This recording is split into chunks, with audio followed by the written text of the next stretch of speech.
Assalamualaikum warahmatullahi wabarakatuh. Perkenalkan, nama saya Fernanda Davitra dari kelas L01 Program Studi Pendidikan Bahasa dan Sastra Indonesia Universitas Maritim Raja Ali Haji. Di sini saya akan menceritakan sebuah cerita pendek yang berjudul "Gak Peka Corona, Nyawa Pun Sirna". Di Provinsi DKI Jakarta, hiduplah sebuah keluarga yang terdiri dari 3 orang anggota, yaitu ayah, ibu, dan seorang anak. Mereka tinggal di sebuah apartemen mewah. Ayah sebagai pekerja kantoran dan ibu sebagai pegawai, dan anak masih duduk di bangku SMP.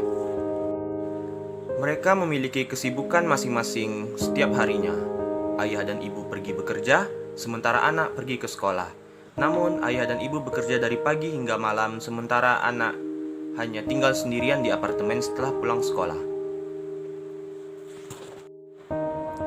Ketiganya memiliki kesibukan masing-masing, sehingga pekerjaan di apartemen terbengkalai. Lantai yang berdebu, piring kotor menumpuk, sisa sampah di kasur, menjadi hal yang biasa bagi mereka, dan lama-kelamaan menjadi gaya hidup yang tidak sehat bagi keluarga ini. Mereka lebih mementingkan uang daripada kebersihan. Bagi mereka mencari uang adalah utama. Seharian mereka bekerja di kantor dan pulang hanya untuk tidur dan istirahat sejenak, lalu kembali lagi di kantor, sehingga kebersihan kurang dijaga.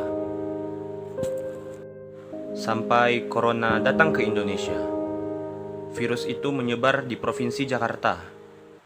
Namun mereka masih tetap santai. Mereka menganggap Corona merupakan hal yang sepele.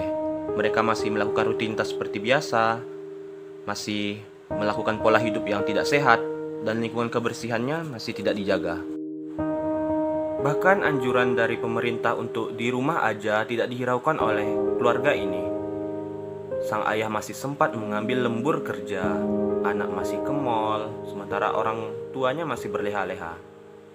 Seperti tidak ada yang terjadi di Indonesia, sementara masyarakat lain sudah sibuk mencari masker, membeli hand sanitizer, untuk perlindungan agar terhindar dari virus corona.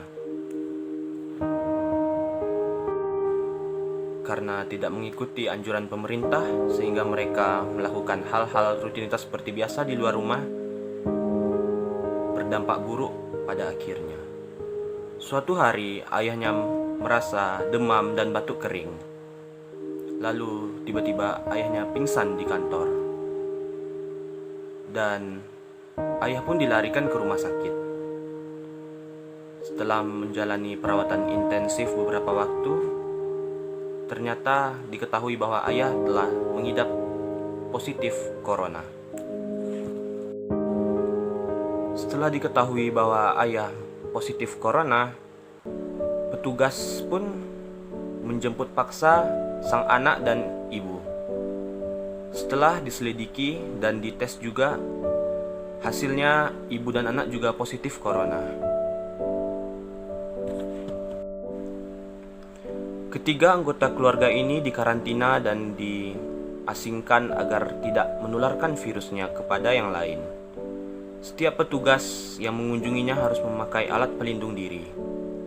Hari demi hari mereka dirawat oleh petugas, dan lama-kelamaan petugas telah melakukan yang terbaik. Namun hasilnya Tuhan berkehendak lain. Ketiganya meninggal karena positif corona. Hikmah yang dapat diambil dari cerita pendek ini adalah jangan menyepelekan sesuatu. Begitu juga dengan corona. Corona merupakan suatu virus yang mengkhawatirkan dunia belakangan ini. Jadi, apabila kita tidak memiliki kepentingan di luar, lebih baik kita berada di dalam rumah demi menjaga agar kita terhindar dari virus corona. Cerita ini merupakan cerita rekayasa dan hanya fiktif belaka. Baik, begitulah cerita pendek dari saya. Apabila ada kesalahan mohon maafkan. Billahi taufiq wal hidayah. Wassalamualaikum warahmatullahi wabarakatuh.